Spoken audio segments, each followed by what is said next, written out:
भारत का जीवन केंद्र।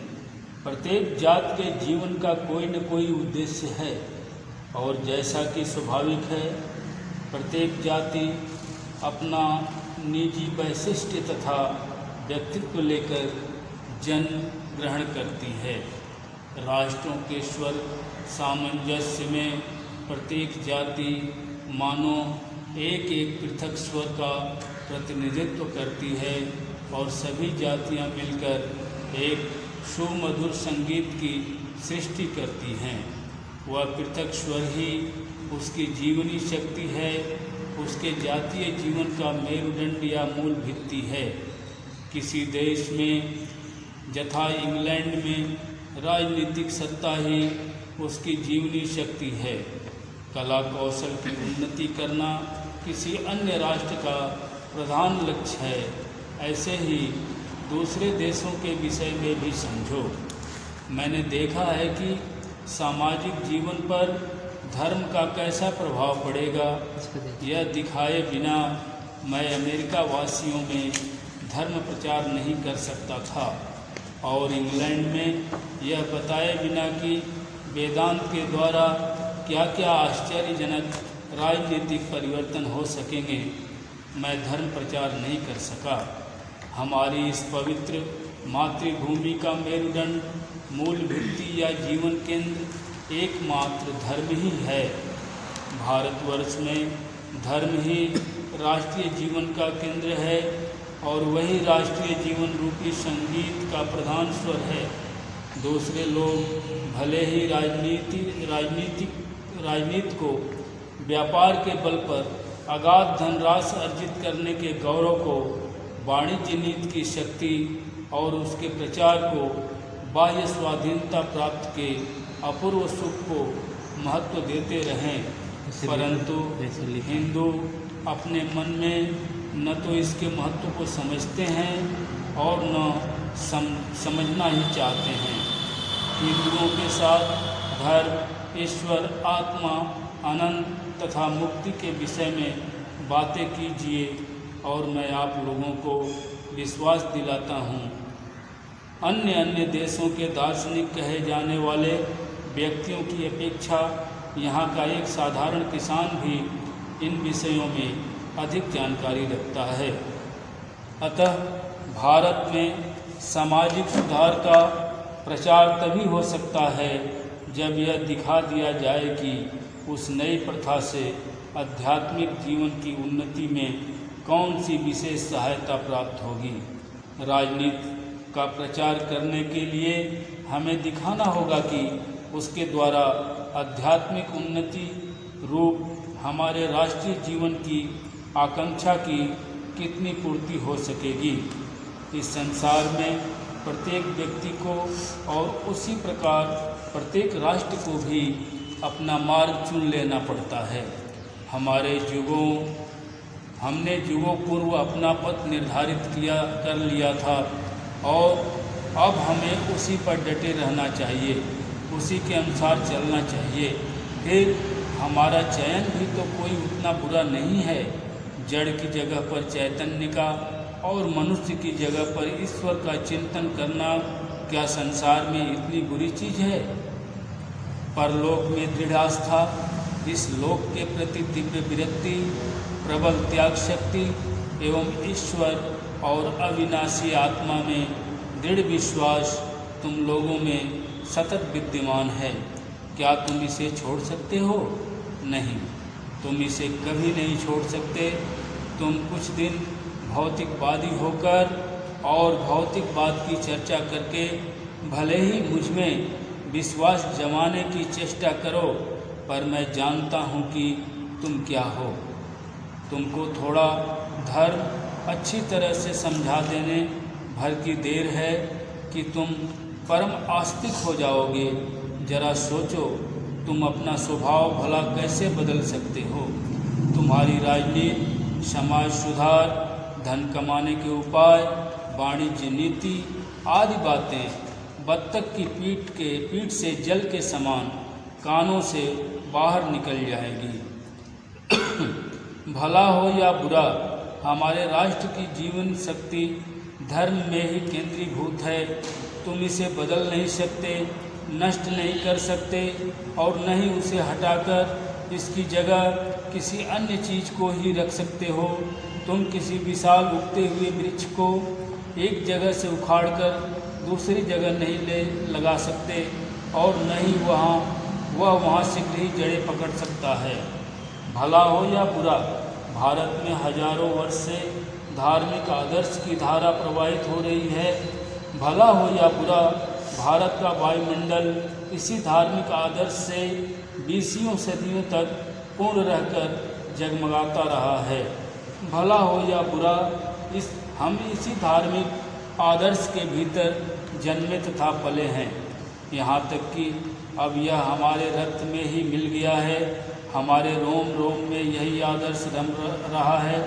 यह हमारे शरीर का अंश तथा हमारी जीवनी शक्ति बन गया है।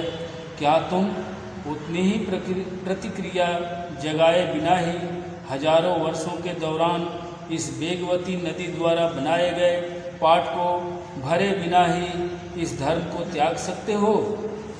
क्या तुम कहते हो कि गंगा की धारा फिर बर्फ से ढके हिमालय को लौट जाए और वहाँ से नवीन धारा बनकर पुनः प्रवाहित हो? यदि ऐसा होना संभव भी हो तो भी यह कदापि संभव नहीं होगा कि यह देश अपने धर्ममय जीवन के विशिष्ट मार्ग को छोड़ दे और राजनीति या कोई अन्य मार्ग अपना ले।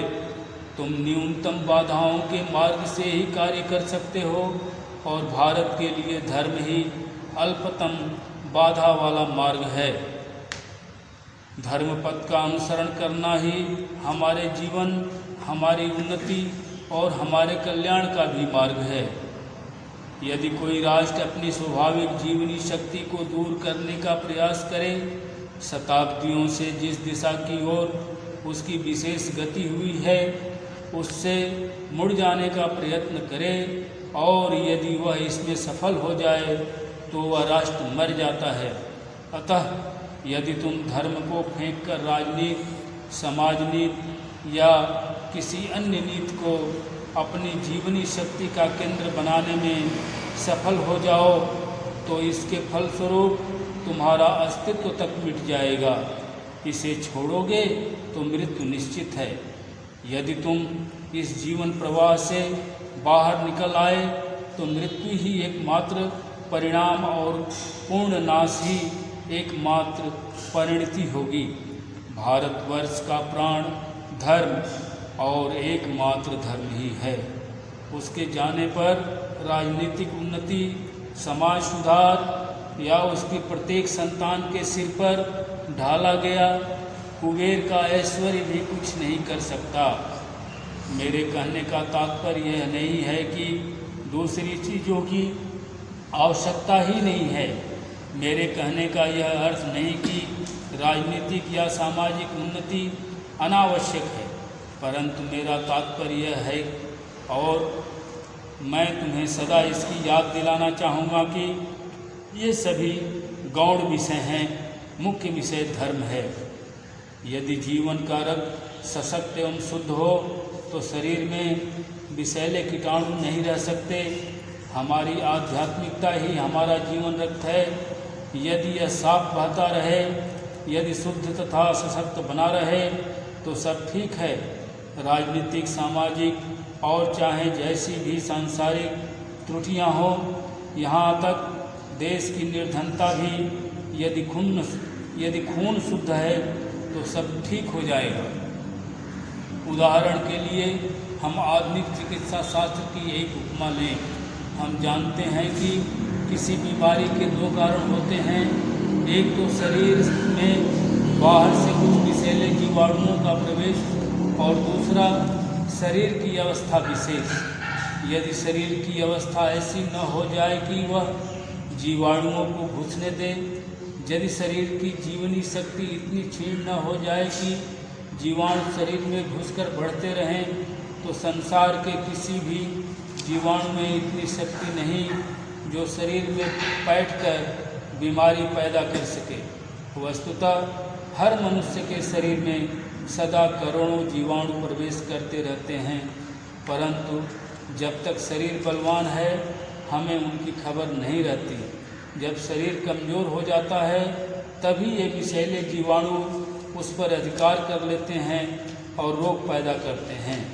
अतः रोग की चिकित्सा हेतु हमें उसकी जड़ तक जाकर रक्त के समस्त दोषों को निकाल देना होगा। उद्देश्य यह होगा कि मनुष्य सशक्त हो, उसका रक्त शुद्ध और शरीर तेजस्वी हो, ताकि वह सब बाहरी विषयों को दबाने तथा हटाने में समर्थ हो सके। हमने देखा कि हमारा धर्म ही हमारे तेज, हमारे बल और यही नहीं हमारे राष्ट्रीय जीवन की भी नींव है। वही हमारे राष्ट्र का जीवन है और उसे अवश्य ही सशक्त बनाना होगा। तुम जो युगों के धक्के खाकर भी अक्षय हो, इसका कारण केवल यही है कि धर्म के लिए तुमने बहुत कुछ प्रयत्न किया था, उस पर अपना सर्वस्व न्यौछावर किया था। तुम्हारे पूर्वजों ने धर्म रक्षा के लिए सब कुछ उत्साहपूर्वक सहन किया था, यहाँ तक कि मृत्यु का भी आलिंगन किया था। विदेशी आक्रांताओं द्वारा मंदिर के बाद मंदिर तोड़े गए, परंतु उस बाढ़ के बह जाने में देर नहीं हुई कि मंदिर के कलश फिर खड़े हो गए। दक्षिण के ये कुछ पुराने मंदिर और गुजरात के सोमनाथ जैसे मंदिर तुम्हें रास ज्ञान प्रदान करेंगे।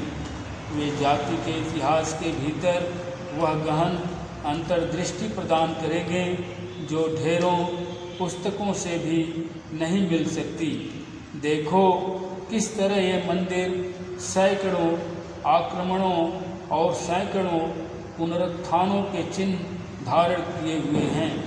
किस प्रकार ये बार बार नष्ट हुए और बार बार ध्वंसावशेष से उठकर नवजीवन प्राप्त करते हुए अब पहले ही की भांति अटल भाव से खड़े हैं। इस धर्म से होकर ही हमारा राष्ट्रीय मन और हमारा राष्ट्रीय जीवन प्रवाहित होता है। इसका अनुसरण करने पर यह तुम्हें गौरव की ओर ले जाएगा। भारतीय मन पहले धार्मिक है, फिर अन्य कुछ। अतः धर्म को ही सशक्त बनाना होगा। अपनी जीवन शक्ति रूपी धर्म के भीतर से ही तुम्हें सारे कार्य करने होंगे। अपनी हर क्रिया का केंद्र इस धर्म को ही बनाना होगा। तुम्हारे स्नायुओं का प्रत्येक स्पंदन तुम्हारे इस धर्म रूपी मेरुदंड के भीतर से होकर गुजरे। भारत के राष्ट्रीय आदर्श हैं त्याग और सेवा। उसकी इन धाराओं में गति लाइए और बाकी सब कुछ अपने आप ही ठीक हो जाएगा। इस देश में आध्यात्मिकता का झंडा चाहे जितना भी ऊंचा क्यों न उठाया जाए वह पर्याप्त नहीं होता और केवल इसी में भारत का उद्धार है। भारतीय राष्ट्र कभी नष्ट नहीं हो सकता, यह अमर है और तब तक टिका रहेगा जब तक कि इसका धर्म भाव अक्षुण्ण बना रहेगा। जब तक इस देश के लोग अपना धर्म नहीं त्याग देते, चाहे वे भिखारी रहें या निर्धन, चाहे दरिद्रता से पीड़ित हों अथवा मैले और घिनौने हों, परंतु वे अपने ईश्वर का परित्याग कभी न करें, कभी न भूलें कि वे ऋषि संतान हैं।